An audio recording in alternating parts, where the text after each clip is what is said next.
Live from Washington, this is BBC News. And here in Thailand, people are voting in a tightly contested election, but also whether to change a constitution, many say, has handcuffed this country's democracy.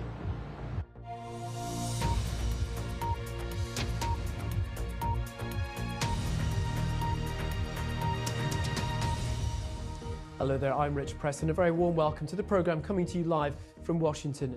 Ian Watson with that report. Right, let's go to Southeast Asia now. And in the last few minutes, polls have opened in Thailand for a general election that was called early in December after a series of coalition governments collapsed.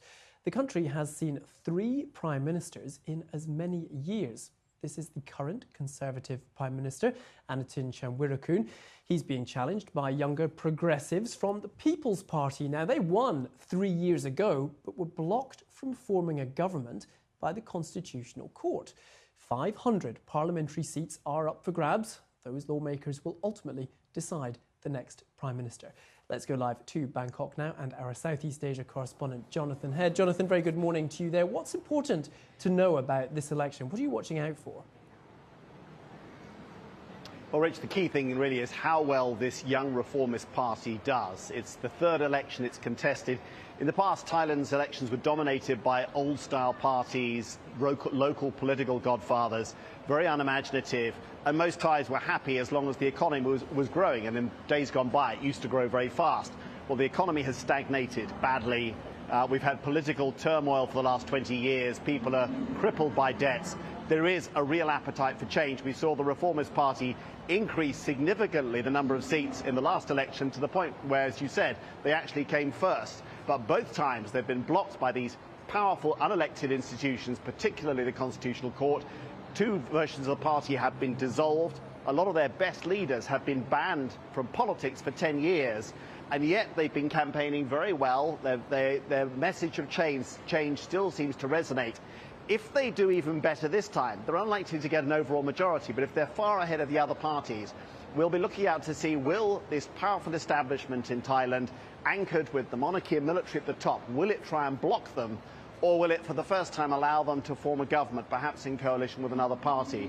Everything depends on just how well they do. It's more or less a 3-way race between the top 3 parties, so an awful lot hinges on the outcome of the voting today. Jonathan, as well as the general election, there's also a referendum asking voters whether the country should replace the constitution drafted by the military back in 2017. How significant is this? Well, it's entirely linked to the political problems here.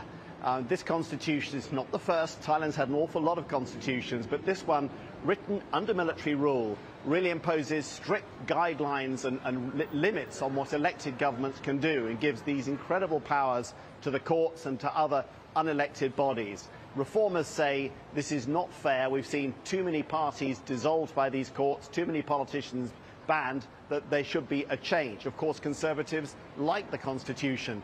Now, if people do vote to change it, it will definitely be an indicator of how much Thais think things should change, but it will only be the beginning of the process. It will take many, many more stages before this Constitution can either be amended or rewritten.